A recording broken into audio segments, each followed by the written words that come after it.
Arizona Senator John McCain back in D.C. I have every intention of returning here. Hundreds of locomotives offering a spectacular sight. Everything in your house has probably spent time on a train. A look back at rail in southern Arizona. This is Arizona Week.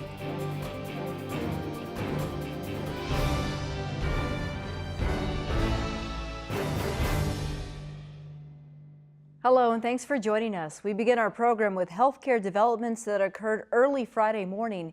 Days after being diagnosed with brain cancer, Arizona Senator John McCain returned to Washington for a vote and really shook our nation's capital. Arizona Public Media's Christopher Conover here now with some news that many people tuned in to watch.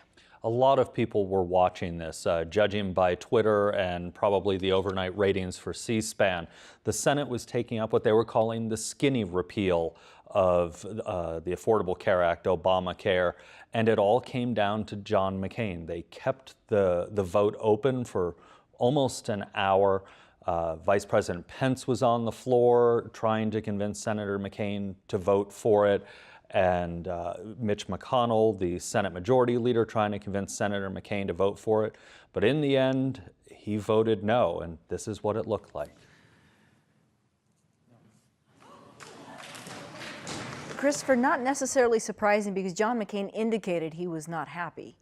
This shouldn't have been a huge surprise. I think it was slightly surprising, but really he telegraphed this early in the week when he returned to the Senate and cast the first vote to continue the debate. And in his speech after that vote, he explained why he would not vote for the bill as it stood. I will not vote for this bill as it is today. It's a shell of a bill right now. We all know that. I have changes urged by my state's governor that will have to be included to earn my support for final passage of any bill. So, Lorraine, as Senator McCain mentioned, he is taking some of his direction from Governor Ducey. Governor Ducey issued a statement early Thursday before the vote, well, early in vote time, it was Thursday afternoon, where he was talking about working with Senator McCain's office and saying that the health care bill that was up was not satisfactory and it needed the things in it that John McCain was talking about, which boil down to 3 amendments that Senator McCain has filed that all protect Medicaid, which is a federally funded program administered by the state. And Arizona could lose millions and millions of dollars if that goes away too quickly. President Trump watching it hour by hour, first sounding hopeful, tweeting, "Go Republican senators, go. Get there after waiting 7 years, give America great health care." And then after the vote, he says 3 Republicans, 48 Democrats let the American people down. Then he says, let Obamacare implode and then deal and watch. And then, of course, several hours later, really issuing a challenge to Republicans that are now saying if Republicans are going to pass that great future legislation, the Senate, they must immediately go to a 51 majority, not senseless 60. What does this mean, Christopher? The Senate, to move certain things forward, needs 60. It needs more than a simple majority of 51. The Republicans could have done that on any number of things. But with 2 to 3 Republicans defecting from the party, if you will, on this vote, it killed it. The president wants just that simple majority for everything. This is a long-standing Senate tradition. Senate tradition is very difficult to change. And that's really something that John McCain talked about again on Tuesday. What have we to lose by trying to work together to find those solutions? Christopher, surely more to come in the days ahead. What's next? The Senate has gone home for the weekend. They worked late early into Friday morning. They've now gone home. They're now going to have to regroup and decide what they're going to do. Are they going to follow John McCain's lead and put a bill up and run it through committee and do the regular order? And Christopher, this really challenges party dynamics now because Senator Flake voted for a repeal. He did vote for the repeal, and through the night, as we watched this all come down, he was seated with Senator McCain as a lot of folks were trying to twist Senator McCain's arm. So he was certainly privy to some of the discussions, But in the end, he decided to vote with the party and voted for the repeal. Okay, Christopher, thank you so much.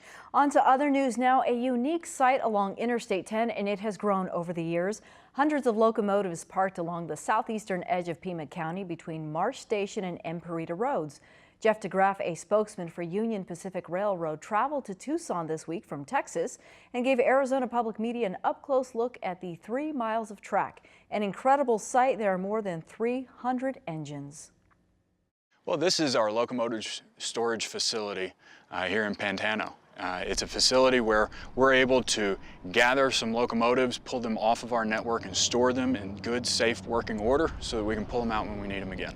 Okay, what about this area makes it ideal for these locomotives? We have these kinds of storage facilities in a number of locations across our network, but this one here in southern Arizona is particularly useful for us given the terrain. It's rather secluded here, but especially the weather. The hot, dry temperatures are actually good for the locomotives to keep them stored without doing any damage or anything to the engines, such as rust or anything like that that moisture might bring.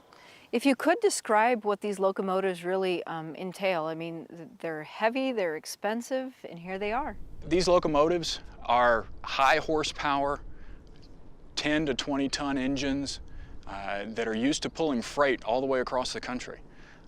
We keep our operations fluid and flexible and efficient, and we try to maintain a lean system. So as we need extra power units like these locomotives, we have them available in storage facilities like this so we can pull them out and put them back on the main lines. And when customer demand ebbs and flows and we need some space on the network, we can pull the locomotives off and park them here and keep them good and secure for the next time that they're ready. A lot of us in Arizona have seen these here for some time now, and there are hundreds of them. So how many have there been, and how long have they been here? Well, right now we've got just over 300 locomotives stored here. We've been adding to this fleet for about the last 5 years now since we opened this particular facility here. And as locomotives either age or we need the space on our tracks, we'll pull them and park them in this facility so that we can keep them maintained and ready. And we'll pull them back on the main line when we need them as customer demand increases. And that's something that we're starting to see here as the economy is picking up some more, and we're seeing an increase in development, both economic development as well as just regular development with building and things like that, especially here in the Southwest. And as those demands increase, we have this fleet of locomotives ready to take that on. Can you give us a little bit more information about the economic component? So things happen in the U.S., the economy slowed down, there was less of a need for goods to be transported. Well, the freight rail industry has been key in building America. In fact, that's what Union Pacific goes by. We're proud of the fact that we're helping to build America. And just as you see the economy have its ups and downs, you can see that mirrored in the freight rail industry. As our customers ramp up their production and as consumers increase their demands for goods, then the freight rail industry ramps its production up so that we can help meet those demands. Of course, there are times where those demands start to drop back, and Union Pacific prides itself on being able to match those ebbs and flows to keep our network running fluidly, because we don't want any congestion on our track lines, because that can lead to other problems, and it's also inefficient for our customers, and we pride ourselves on our customer service. So this is quite a site, but it's also private property, and you don't want people looking or touching these things. We understand that we've got 300 plus locomotives parked right here alongside I-10, which is one of the busiest stretches of the interstate in the country.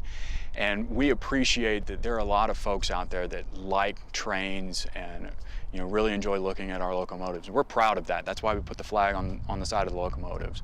And so driving past, this is quite a sight to see. You don't see this in many other places. But we do have these parked on private property with restricted access, because these are still large, potentially dangerous pieces of machinery. We do not want unauthorized individuals over here climbing on them or trying to get a close-up look at them, because they could be in danger themselves of getting injured or something happening. So we do restrict access here. We have security on site to make sure that nothing happens to them, not just from the curious folks who want to take a look, but also from those who may have less than genuine intentions, and we don't want anything to happen to these because they are important to our fleet and our operations. So, you know, we tell folks as they drive by, carefully take a look at us as you pass on I-10. Make sure you're driving safely, don't take your eyes off the road, but appreciate the spectacle that's there, but stay at a safe distance. Those locomotives are inspected every 6 months. Union Pacific says doing so keeps them ready for service when needed.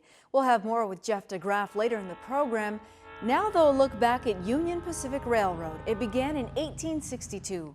More than 30,000 miles of track. Union Pacific is in 23 states, all west of the Mississippi. In Arizona, there are 700 miles of track. About 54 trains pass through southern Arizona every day. Tucson is the principal terminal in Arizona. And the state's rail history goes all the way back to 1880. For more, we head to the Tucson Historic Train Depot with Ken Karrels. 1880 is a sort of a benchmark here in the sense of March 20th, 1880, about 11 o'clock. The first train rolls in from San Francisco, LA, and then down into Tucson. And so it was a lot of merriment and joy because it changed the city in so many ways after the result of the railroad, both economically, both socially, culturally. From there, the city starts to grow. A new station is erected, need a bigger one in 1907. What you see here, just to kind of focus, this is a diorama. There were approximately 10 tracks here. Why was Tucson considered, or southern Arizona, why was it on the network? Why was it a place for freight to need to come through? Well, a good question. Mining was certainly one of the factors, a major factor that certainly was on the board. Also goods. And so and also the plateau, as far as the land, as far as just in terms of the clear, flat area there. But the idea was to bring goods from the west coast onto the east coast. What was the significance of southern Arizona? Why did our founding fathers think we need rail in that little pocket of the U.S.? Well, I think several things, but one that seems to really kind of stick out is the growth was to get the connection between east and west, just like the Transcontinental Railroad, 1869 Promontory Point, proved that it became successful and it was manifest destiny going west, people going from the Midwest.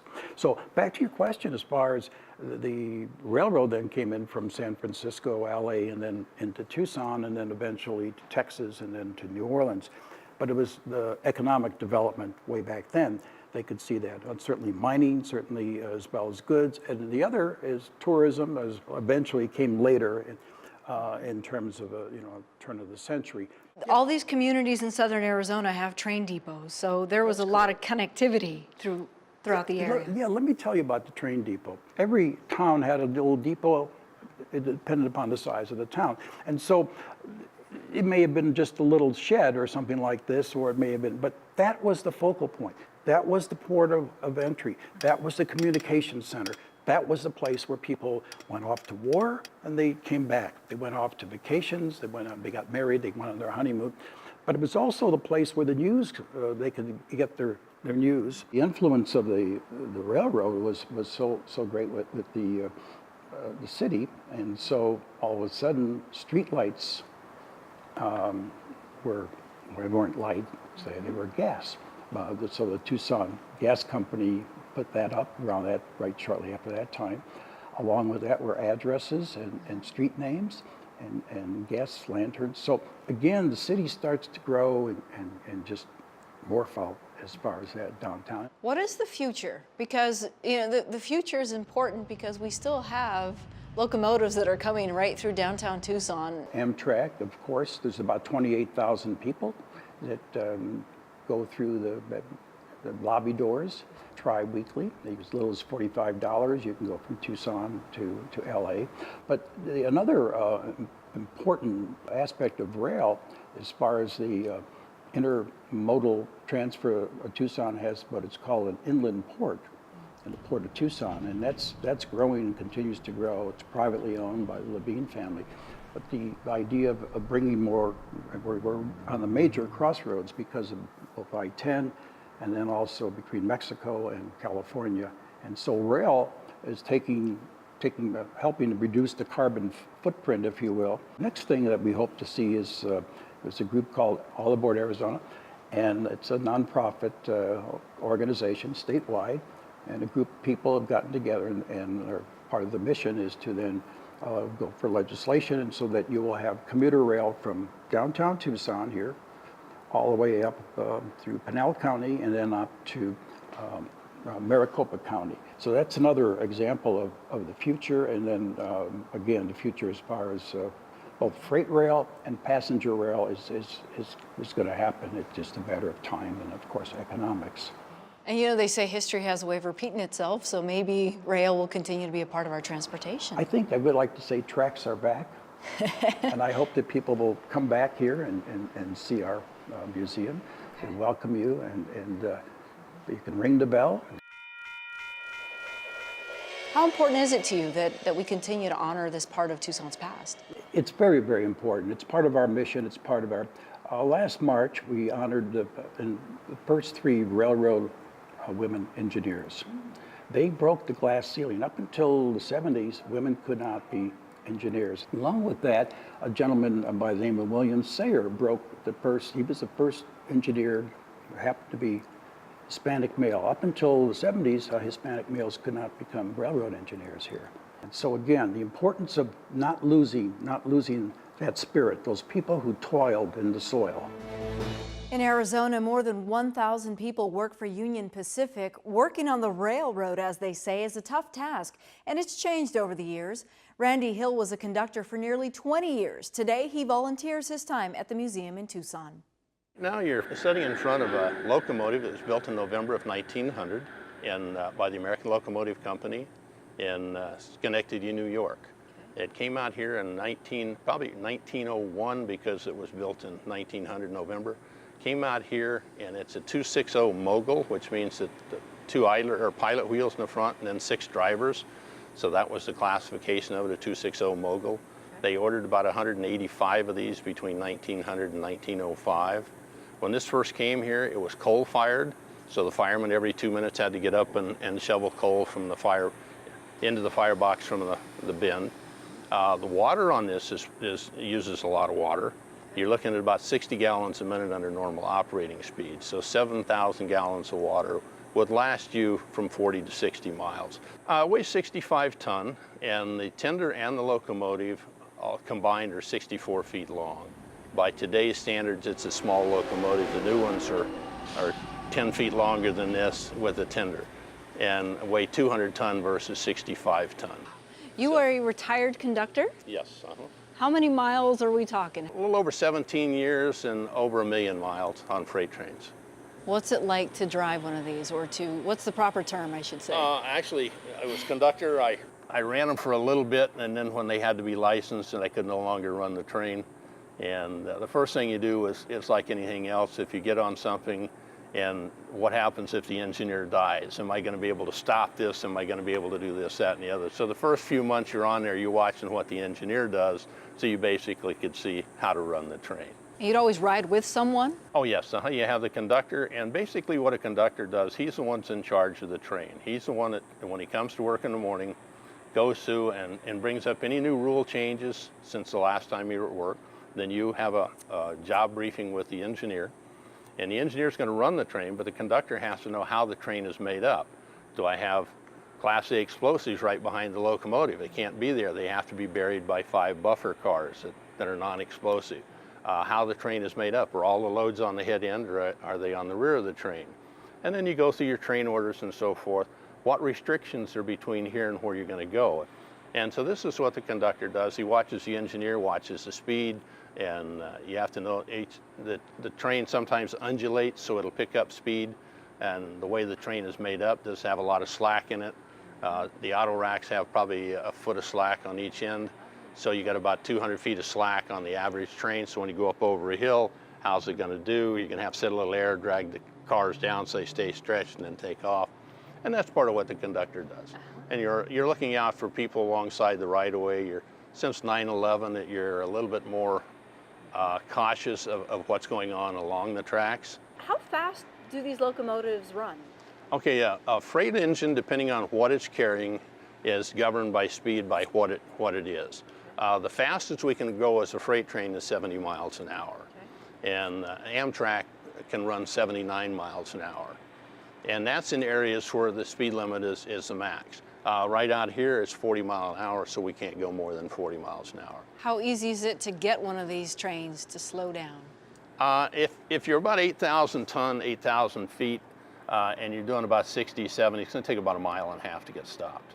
So we talk about the good, the bad, the ugly of your line of work. Mm-hmm. I mean, there have been times where there are people on the track, and it's very dangerous work for you. Yes, it is. It's not easy to just stop. No, it's not. And what people don't realize is there's victims in a road crossing, there's victims that get hit by a train, but there's also 2 crew members on that have to live with what happens. There's no steering wheels on these locomotives. If you're standing between the tracks and we're doing 70 miles an hour and you're a quarter mile away and you're not paying attention, we're going to hit you.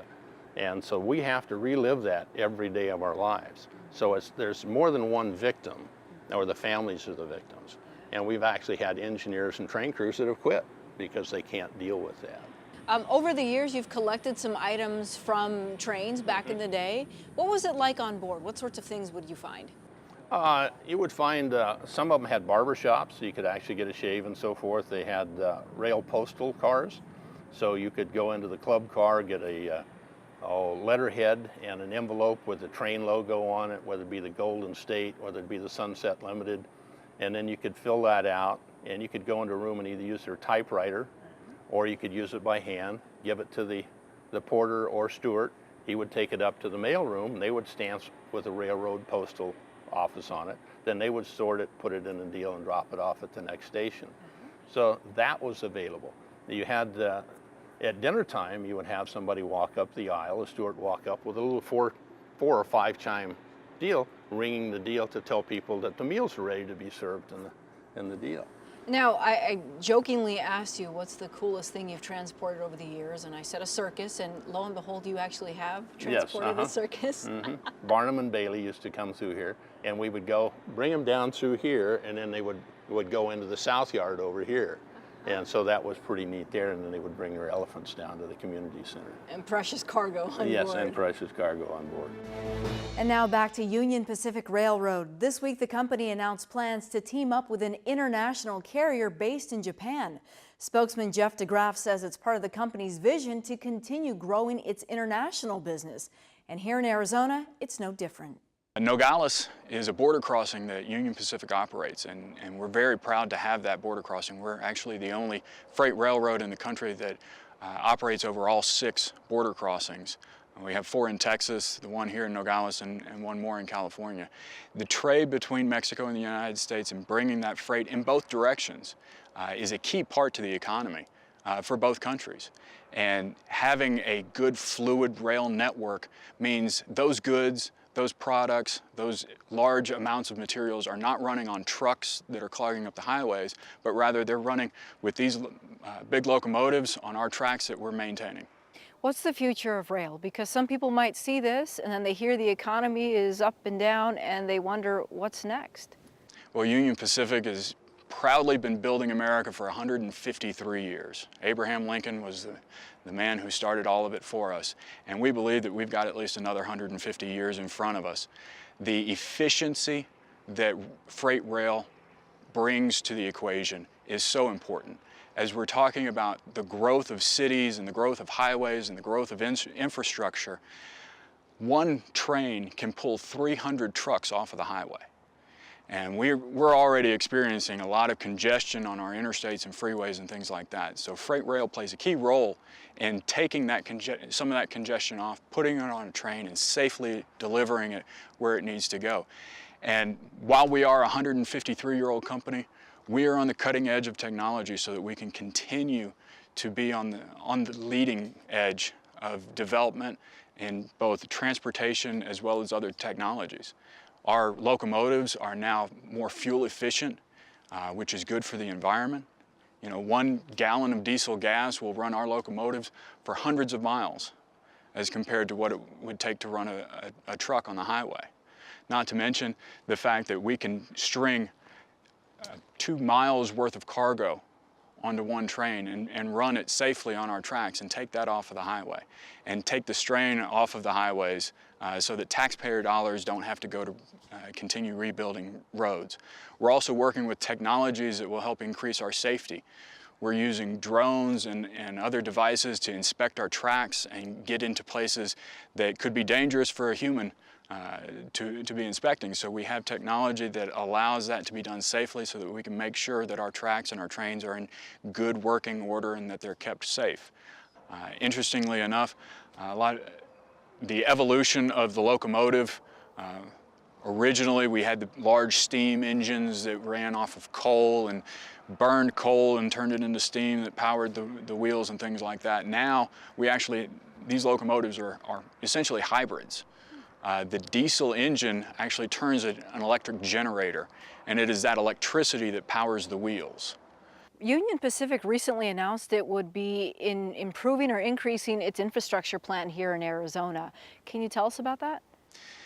Every year, Union Pacific invests billions of dollars of private capital into its rail infrastructure across the country.